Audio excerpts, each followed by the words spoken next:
Hey folks, welcome back to the Trinity Episcopal Church YouTube Bible study. I'm the Reverend Jimmy Abbott, and let's look at the gospel lesson for this Sunday, August 28th, which is taken from the 14th chapter of the Gospel of Luke. And I'd like to read a portion of it, a parable from Jesus to you right now. When Jesus noticed how the guests chose the places of honor, he told them a parable. When you are invited by someone to a wedding banquet, do not sit down at the place of honor, in case someone more distinguished than you has been invited by your host. And the host who invited both of you may come and say to you, "Give this person your place." And then in disgrace, you would start to take the lowest place. But when you are invited, go and sit down at the lowest place, so that when your host comes, he may say to you, "Friend, move up higher." Then you will be honored in the presence of all who sit at the table with you. For all who exalt themselves will be humbled, and those who humble themselves will be exalted. Let's look at this in two different ways. The first way is the historical perspective.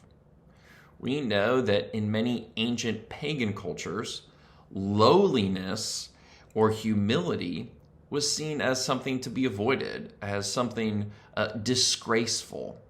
And so Jesus and the early Jesus movement is really radical here in saying that lowliness and servility is actually a virtue.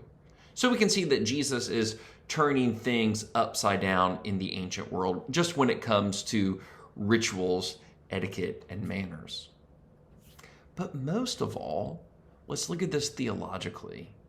I really do think that what is going on here is that this is foreshadowing. It is a snapshot of what Jesus is about to accomplish upon the cross.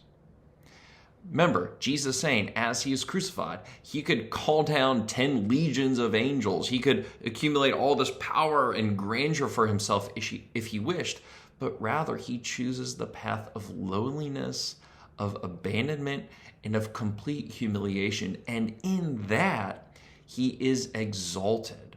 So when Jesus says that the humble will be exalted and the exalted will be humbled, I really do think he's also talking about himself and what he is about to accomplish upon the cross. That by becoming humble and obedient to the point of death, even death on a cross, as St. Paul says, Jesus is exalted to the right hand of God.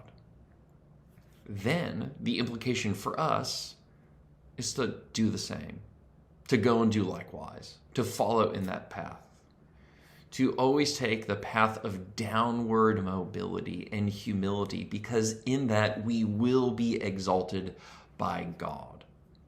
Because at the end of the day, we always have to remember that our true judge is not our peers, it's not other people in the world, it is God.